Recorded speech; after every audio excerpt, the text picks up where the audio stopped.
Thank you, Cyril Vanier, once again in Paris. Cyril's talking about the difficulties of EU speaking with one voice. We've got a very good example of that now, as the Union is feuding with one of its own. Brussels is applying unprecedented pressure on Hungary. They could withhold billions of dollars over the country's rule of law issues, along with an anti-LGBTQ law. Back in June, the Hungarian Prime Minister, Viktor Orban, signed legislation that bans anyone under 18 from being shown content that encourages, and I have the law here, forbidden to make accessible to persons who have not attained 18 content that is pornographic or gratuitously sexual in nature, or sex change or homosexuality. It's the amendment to this law, which I have with me. Ursula von der Leyen and many other EU leaders have condemned this law and the policy. The Hungarian bill is a shame. This bill clearly discriminates against people on the basis of their sexual orientation. And it goes against all the values, the fundamental values of the European Union. And this is human dignity, it is equality, and is the human fundamental rights. So we will not compromise on these principles. So that's the President of the Commission. Hungary's Foreign Minister is Péter Szijjártó. He joins me now here in New York. Minister, it is good to talk to you. We will discuss a variety of issues, but I start with the law. The law is one, I've got a copy here.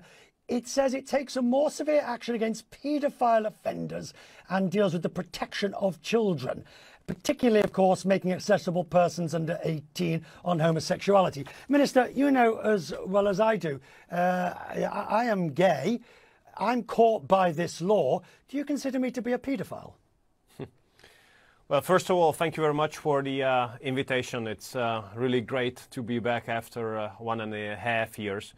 And I also respect the fact that you have a copy of the law in your hands, because recently, whenever I had debates with anybody, be a journalist or a Western European politician, I had to debate in a way that I knew that my counterpart has never read the law. And I'm very happy and I respect that now I can talk to a person who has read the law. And I really respect the way of life you have chosen for yourself. And this law respects also the right of all adults above the age of 18 to choose a way of life they want to live. Is it appropriate with whoever they would like to live, and then with whoever they would like to love, you know. But the law. You didn't deny, by the way, my first question. But I'll take that as a no. That you sorry. I have to answer that part of the question, of course. No, you don't. Sorry for that. You know, but I really want to address that. So this law has two parts. One part is about to penalize, to punish very seriously all kinds of acts committed in a framework or relationship with pedophilia. And the other part of the law ensures that in order to protect our children, the exclusive right of the education of our children regarding sexual orientation goes to their parents. These are two totally separate parts of the law. Then it was unfortunate they are in the same law. But let's get to the point here. The age of consent, as I understand it, in Hungary is 14. So you have a law that basically says people who could have been practicing these acts for 4 years cannot see content about them, right? This law is about the following. Up to the age of... Minister, just focus, please, on that aspect. That the age of consent is 14. That, if you were going to make a law, arguably that would be the age. But you went for 18. So you have gone for an age where most people are considered young adults, teenagers. Yeah, but in the Hungarian law, the age of becoming an adult is the age of 18. So that's why this law says that up to the age of 18, it is the exclusive right of the parents to conduct the education regarding sexual orientation for the kids. And above age of the 18, whatever happens, the state has nothing to do with it. Nothing. So whoever adults above the age of 18 would like to love, whoever they would like to live with, whatever kind of life they would like to live. State has nothing to do with it. So that's why I have to tell you, that's why I have to tell you that it's so annoying that this law is being portrayed as if it was an anti-LGBT law. It's really frustrating that those who criticize us say that this law discriminates the homosexuals, because this is not true, simply not true. So, you say it's not true, and I promise this is my last question on this aspect. We have other things to talk about. You say it's not true. Now, I repeat that. You say it is not true. Ursula von der Leyen says the Hungarian bill is a shame. You heard her. The Belgium, Denmark, Estonia, Finland, France, Germany, Ireland, Lithuania, Luxembourg, Netherlands, Spain, Sweden, Latvia, Italy, Greece, Austria, Cyprus and Portugal, they say it represents a flagrant form of discrimination on sexual orientation. Now, if these people have advisors, and these people are experts as well, why are they wrong?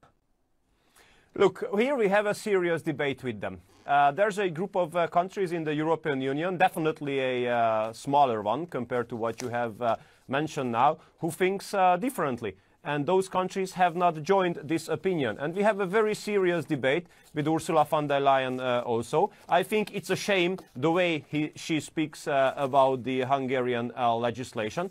And I have to tell you that I agree with her only on one thing. When she says there's no compromise on this issue, I agree with her. We are not going to make any kind of compromise on that, regardless of the fact how they blackmail us with those European funds to be withdrawn, which should be paid to Hungary.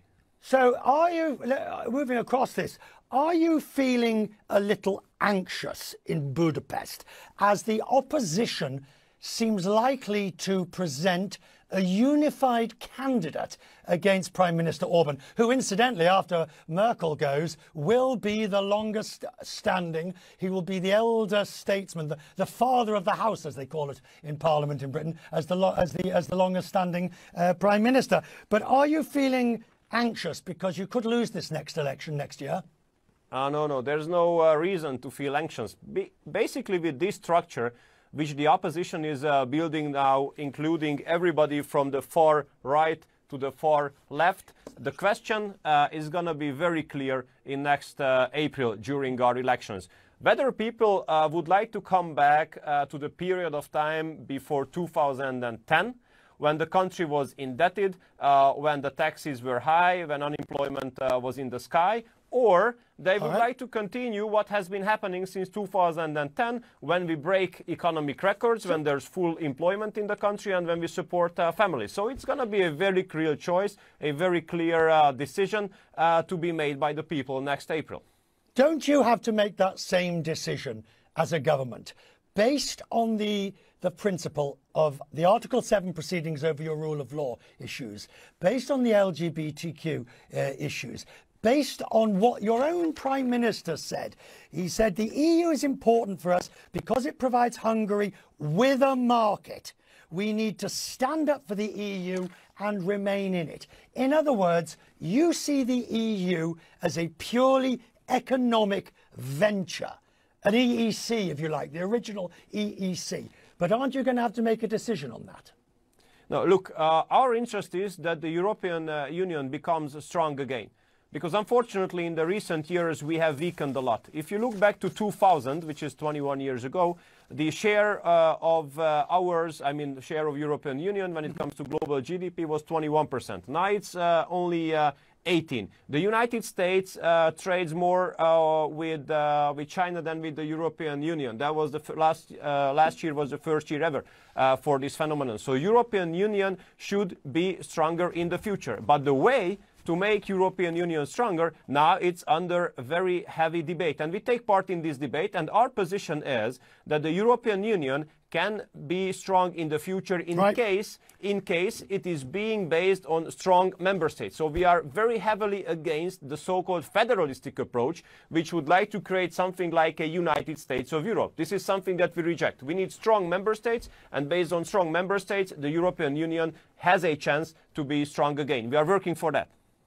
Minister, I look forward to, well, thank you as always for always being courteous and polite and coming in to talk to me. And I look forward to seeing you in Budapest with my husband and I'll buy you dinner and your wife. We would welcome you. We would welcome you. Thank you very much. Thank you, Minister.